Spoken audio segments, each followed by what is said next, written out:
MTech all T V या YouTube चॅनलवरती तुमचं पुन्हा एकदा स्वागत आहे. आज आपण शेतकऱ्यांसाठी एक महत्त्वाची अपडेट पाहणार आहोत. गुढीपाडव्याच्या निमित्ताने अनेक शेतकऱ्यांच्या खात्यात पीक विम्याचे पैसे जमा होण्यास सुरुवात झाली आहे. राज्यातील काही जिल्ह्यांमध्ये निधी वाटप देखील सुरू करण्यात आलेलं आहे. ई पीक पाहणी केलेल्या शेतकऱ्यांना मिळणार लाभ.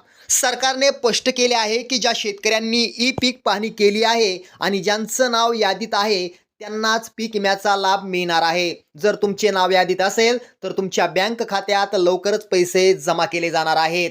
पीक विमा रक्कम जमा.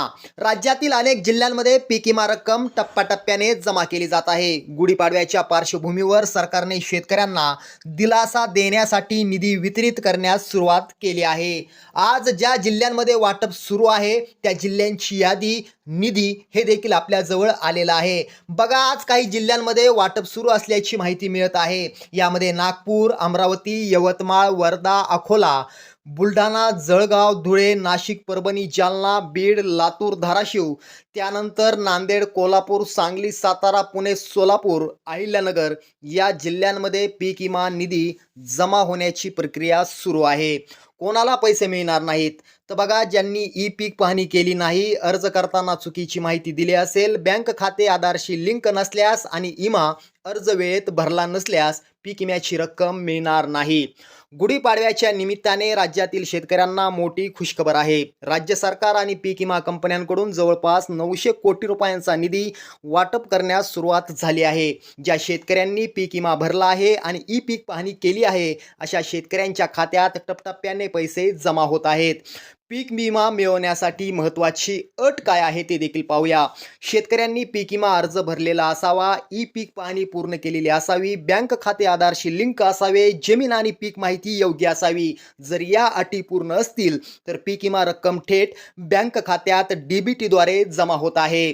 900 कोटी निधी रुपयांचं वाटप देखील या ठिकाणी सुरू करण्यात आलेलं आहे. बघा, या ठिकाणी जिल्हा आणि निधी हे आपण पाहू शकता.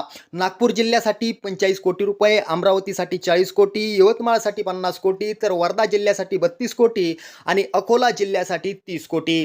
त्यानंतर बुलढाणा जिल्ह्यासाठी 35 कोटी, वाशिम जिल्ह्यासाठी 25 कोटी, चंद्रपूर जिल्ह्यासाठी 38 कोटी, गडचिरोली जिल्ह्यासाठी 20 कोटी, तर नाशिक जिल्ह्यासाठी 48 कोटी, धुळे जिल्ह्यासाठी 28 कोटी, जळगाव जिल्ह्यासाठी 42 कोटी, तर अहिल्यानगर जिल्ह्यासाठी 46 कोटी, तर पुणे जिल्ह्यासाठी 30 कोटी, तर सोलापूर जिल्ह्यासाठी 44 कोटी रुपये. त्यानंतर सातारा जिल्ह्यासाठी 26 कोटी, सांगली जिल्ह्यासाठी 24 कोटी, कोल्हापूर जिल्ह्यासाठी 22 कोटी, लातूर जिल्ह्यासाठी 36 कोटी, तर बीड जिल्ह्यासाठी 39 कोटी रुपये, तर परभणी जिल्ह्यासाठी 27 कोटी, तर जालना जिल्ह्यासाठी 29 कोटी, नांदेड जिल्ह्यासाठी 41 कोटी, तर धाराशिव जिल्ह्यासाठी 23 कोटी रुपयांचा निधी टप्प्याने जमा होत आहे. शेतकऱ्यांना किती रक्कम मिळू शकते हे देखील आपण या ठिकाणी पाहूया. सोयाबीनसाठी 8,000 ते 20,000 रुपये, कापूस पिकासाठी 10,000 ते 25,000 रुपये, तूर या पिकासाठी 6,000 ते 15,000 रुपये, हरभरा या पिकासाठी 5 ते 12,000 रुपये, भात या पिकासाठी 7,000 ते 18,000 रुपये ही या ठिकाणी शेतकऱ्यांना मिळत आहे. ई पीक पाहणी का महत्त्वाची? सरकारने आता ई पीक पाहणी अनिवार्य केली आहे. मोबाईल ॲपद्वारे शेतातील पिकांची माहिती अपलोड केली जाते. यामुळे खरी पिकांची नोंद होते, नुकसानीची अचूक माहिती मिळते, शेतकऱ्यांना लवकर मदत मिळते. जर ई पीक पाहणी नसेल तर बहुतेक वेळा पीक विमा हा तुम्हाला मिळणार नाही किंवा तुमचा पीक विमा अडकू शकतो. धन्यवाद.